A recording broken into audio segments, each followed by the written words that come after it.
Vivimos en una época que glorifica el esfuerzo visible. Empujar, insistir, luchar, demostrar. Desde pequeños nos enseñaron que si algo no funciona, la solución es hacer más fuerza.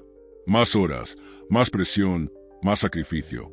Y sin embargo, cuanto más se fuerza la vida, más resistencia aparece. Este es el primer gran error moderno. Creer que la fuerza exterior es sinónimo de poder interior. Friedrich Nietzsche habría visto en esto un síntoma claro de decadencia, no de grandeza. El hombre que necesita forzar está reaccionando. No gobierna su camino, responde a él. Su energía no nace de un centro sólido, sino de la urgencia, del miedo a quedarse atrás, del pánico a no ser suficiente. El esfuerzo constante, cuando no está alineado con una dirección profunda, no es virtud, es desgaste. Nietzsche despreciaba al hombre que vive agotado, no porque trabaje, sino porque trabaja sin soberanía, porque su acción no surge de la abundancia, sino de la carencia. Aquí es donde la sabiduría del Tao irrumpe como un espejo incómodo. El Tao no propone huir del mundo ni abandonar la acción, propone algo mucho más radical: dejar de luchar contra el flujo natural de las cosas. El concepto de Wu Wei, malinterpretado como pasividad, en realidad señala una inteligencia superior, actuar sin fricción interna. Cuando fuerzas, estás declarando guerra a la realidad. Cuando fluyes, la conviertes en aliada. El hombre moderno está lleno de metas, pero vacío de dirección.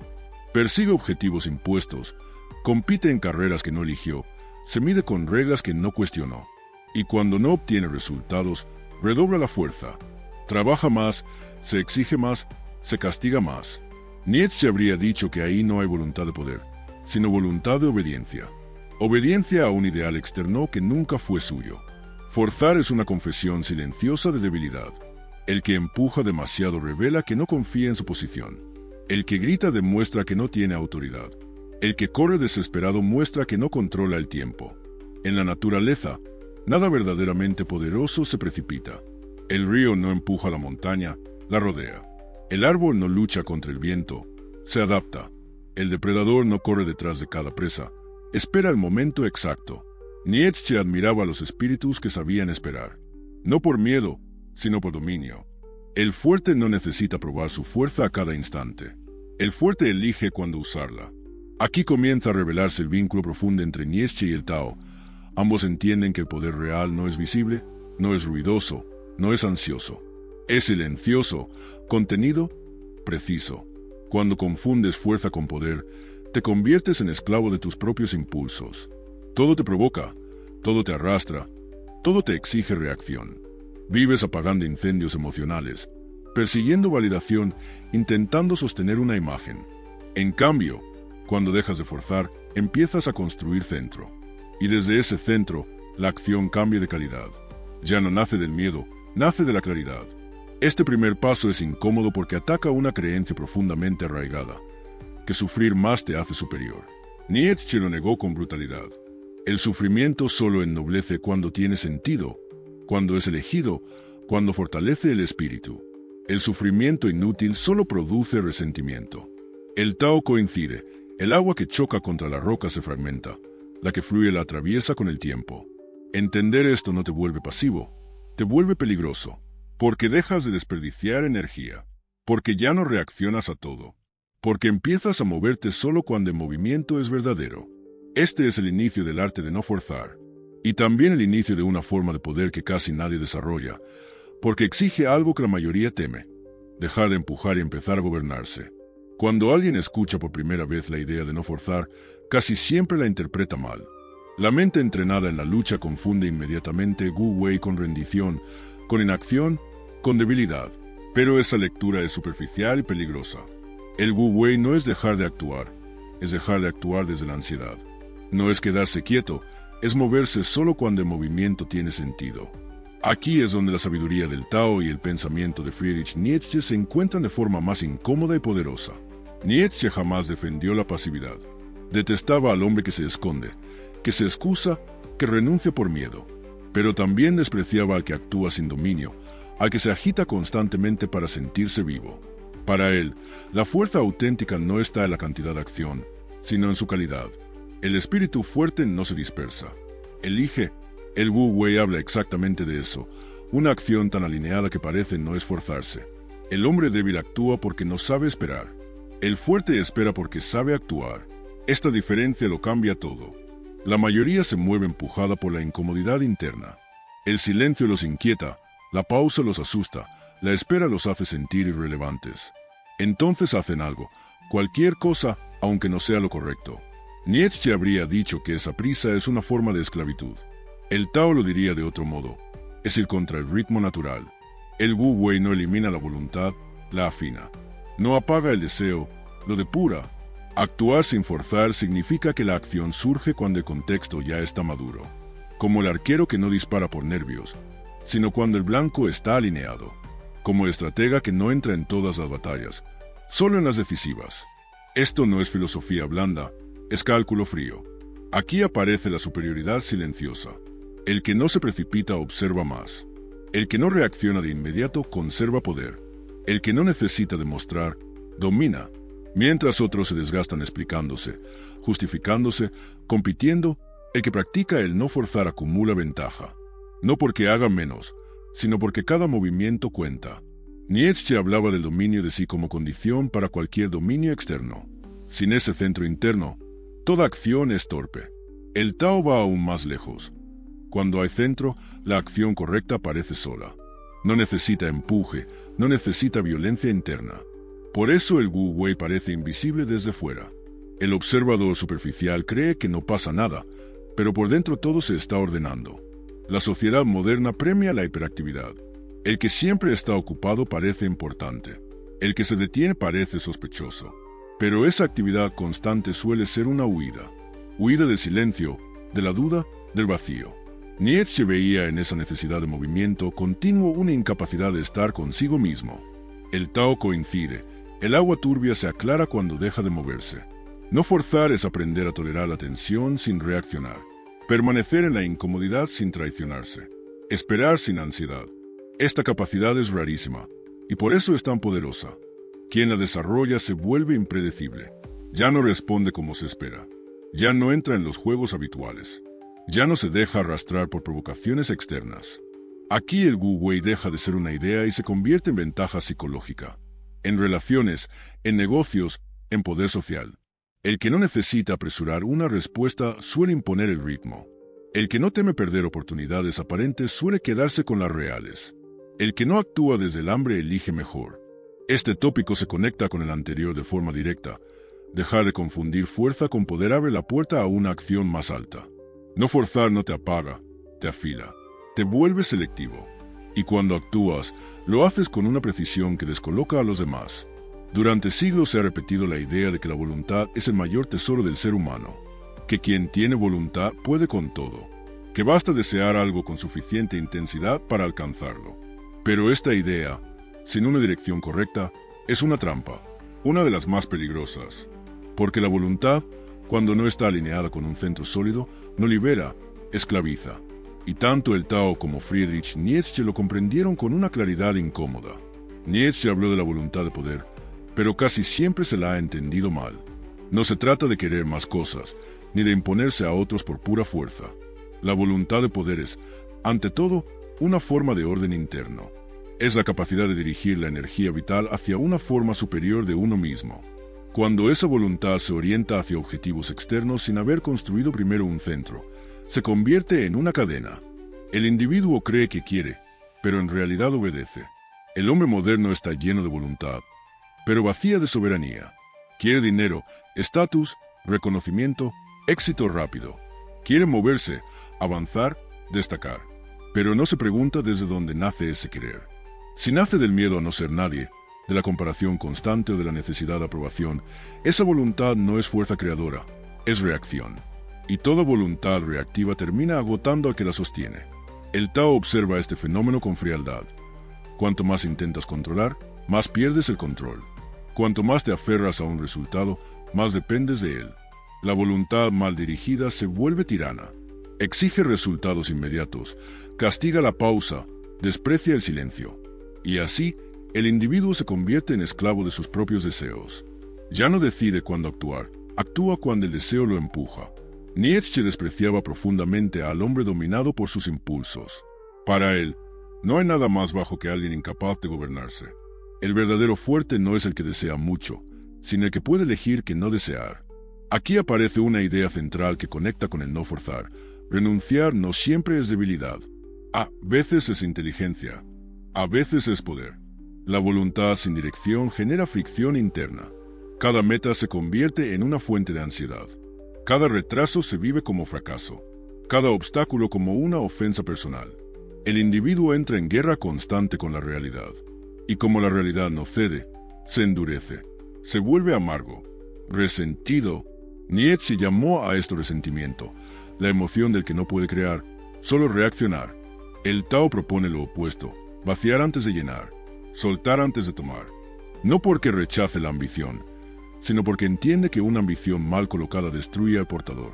Cuando la voluntad se aquieta, no desaparece, se vuelve más precisa, ya no corre detrás de todo, ya no se dispersa. Aprende a esperar el momento en el que la acción no exige violencia interna. Este punto es clave. No toda voluntad merece ser obedecida. No todo deseo merece energía. El hombre superior, para Nietzsche, es el que establece jerarquías internas. El que decide que impulsa su vida y que no. El Tao coincide.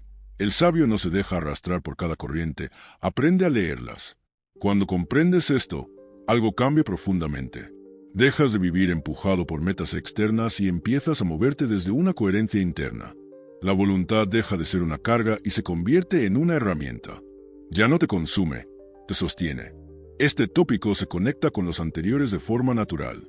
Primero dejaste de confundir fuerza con poder. Luego entendiste que no forzar es una forma de superioridad silenciosa.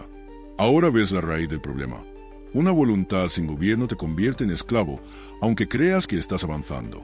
Después de comprender que forzar desgasta y que una voluntad mal dirigida esclaviza, aparece una pregunta inevitable. Si no se trata de empujar ni de reprimir, ¿cómo se avanza entonces? Aquí muchos caen en el error de convertir el fluir en una excusa cómoda. Creen que fluir es esperar sin criterio, adaptarse a todo, aceptar cualquier cosa. Pero eso no es fluir, es diluirse. El Tao nunca propuso la disolución del individuo. Propuso algo mucho más exigente, una estrategia basada en la lectura profunda de la realidad. Y en este punto, su afinidad con Friedrich Nietzsche es más clara de lo que parece. Fluir no es rendirse al entorno, es comprenderlo mejor que los demás. Es saber cuándo avanzar y cuándo detenerse sin que el ego intervenga. El hombre que no fluye lucha contra lo que es. El que fluye utiliza lo que es. Esta diferencia es brutal. Uno se desgasta, el otro se fortalece. Uno reacciona, el otro calcula. Nietzsche jamás habría respetado a quien se limita a aceptar pasivamente su destino, pero admiraba al que sabía transformarlo sin enfrentarse de forma torpe. El fluir real exige atención extrema. Exige observar los ritmos, los cambios, las señales mínimas. Mientras la mayoría se aferra a planes rígidos y se frustra cuando la realidad no coopera, el que fluye ajusta sin drama. No porque carezca de dirección, sino porque su dirección no depende de una sola forma. Nietzsche veía en esta flexibilidad una forma superior de fuerza. El espíritu fuerte no se quiebra cuando el contexto cambia, se adapta y se expande. La filosofía blanda habla de fluir para evitar el conflicto. El Tao auténtico habla de fluir para ganar sin combatir. No oponerse frontalmente no significa perder, significa elegir un campo más favorable. El agua no rompe la roca por choque directo, la vence por persistencia inteligente. Esto no es poesía, es estrategia aplicada a la vida. En términos psicológicos, fluir implica no resistirse a lo inevitable y no precipitar lo prematuro. Resistirse a lo inevitable consume energía inútil. Precipitar lo inmaduro genera errores. El hombre que no entiende esto vive en tensión constante. El que lo entiende conserva recursos. Nietzsche habría dicho que ahí se distingue al creador del resentido. El creador trabaja con la realidad, el resentido lucha contra ella. Fluir también significa elegir las batallas. No todo merece respuesta. No todo ataque requiere defensa. No toda oportunidad es una oportunidad real. Esta selectividad es una forma avanzada de poder. El que responde a todo se vuelve predecible. El que sabe callar, esperar y moverse solo cuando conviene se vuelve inquietante. La mentalidad oscura entiende esto bien. El silencio bien colocado desarma más que 1000 explicaciones. El Tao no elimina la ambición, la purifica. Nietzsche no eliminó la voluntad, la jerarquizó. Ambos coinciden en algo incómodo para el hombre moderno. El control no se impone, se cultiva. Fluir es el resultado de un dominio interno tan sólido que ya no necesita rigidez externa. El que fluye no va a la deriva, navega con maestría. Este fluir estratégico se convierte en una ventaja silenciosa en todos los ámbitos. En el poder social, el que no se precipita suele imponer el ritmo. En los negocios, el que no se aferra a una sola forma sobrevive a los cambios. En la vida interior, el que no se violenta deja de romperse por dentro. Aquí el no forzar deja de ser una idea abstracta y se convierte en una forma concreta de operar en el mundo. Este tópico conecta con los anteriores de manera natural. Dejaste de forzar, refinaste tu acción, gobernaste tu voluntad. Ahora entiendes que fluir no es rendirse, es moverse con inteligencia superior. Y esta comprensión prepara el terreno para el último nivel, cuando ya no necesitas demostrar nada para ejercer poder. Hay un punto al que casi nadie llega, no porque sea inaccesible, sino porque exige una renuncia que la mayoría no está dispuesta a hacer. Renunciar a la necesidad de demostrar. Renunciar a la urgencia de ser visto. Renunciar al impulso constante de validarse frente a otros. Este es el dominio final del que hablaban. Desde ángulos distintos, el Tao y Friedrich Nietzsche. No es una cima ruidosa, es una altura silenciosa. Cuando una persona deja de forzar, refina su acción, gobierna su voluntad y aprende a fluir estratégicamente, algo profundo ocurre. Ya no compite, no porque se crea superior, sino porque ha salido del juego equivocado. El que necesita demostrar sigue atado a la mirada externa. El que ya no necesita hacerlo actúa desde una posición interna tan sólida que el juicio ajeno pierde peso. Nietzsche habría dicho que ahí comienza la verdadera nobleza del espíritu. El dominio final no consiste en controlar a otros, sino en no ser controlado por nada. Ni por el miedo, ni por el deseo compulsivo, ni por la opinión, ni por la prisa. El Tao describe al sabio como alguien que no se opone, pero tampoco se somete. Está presente, atento, pero no reactivo. Nietzsche describe al espíritu fuerte de forma similar. Alguien que ha integrado sus impulsos en lugar de ser arrastrado por ellos. En este nivel, la acción se vuelve escasa, pero decisiva. Cada movimiento tiene peso porque no nace de la ansiedad. El silencio se convierte en una herramienta. La pausa deja de ser debilidad y se transforma en ventaja. Mientras otros hablan para llenar vacíos, el que ha llegado aquí observa. Mientras otros se apresuran por miedo a perder, él espera porque sabe que el esencial no huye. Este es el punto donde el arte de no forzar revela su forma más peligrosa. El individuo ya no necesita empujar la vida porque se ha alineado con ella. Ya no persigue compulsivamente porque ha dejado de sentirse incompleto. Ya no se defiende constantemente porque su centro no depende de la aprobación. Desde fuera puede parecer quieto. Desde dentro está en control. Nietzsche sabía que el mayor poder es invisible. El que se exhibe se expone. El que grita pide permiso. El que necesita aplauso se vuelve dependiente. En cambio, el que no necesita demostrar nada genera una presencia extraña, difícil de leer, difícil de manipular. No entra en provocaciones, no se precipita, no se explica de más. Esto descoloca profundamente a un mundo acostumbrado a la reacción constante. El Tao lo expresa con una imagen simple. Cuanto más vacío está el cuenco, más puede contener. El dominio final es ese vacío funcional. No un vacío nihilista, sino un espacio interno limpio, sin ruido innecesario. Desde ahí, la vida fluye con menos fricción. No porque desaparezcan los problemas, sino porque ya no gobiernan al individuo. Este cierre conecta con todo lo anterior.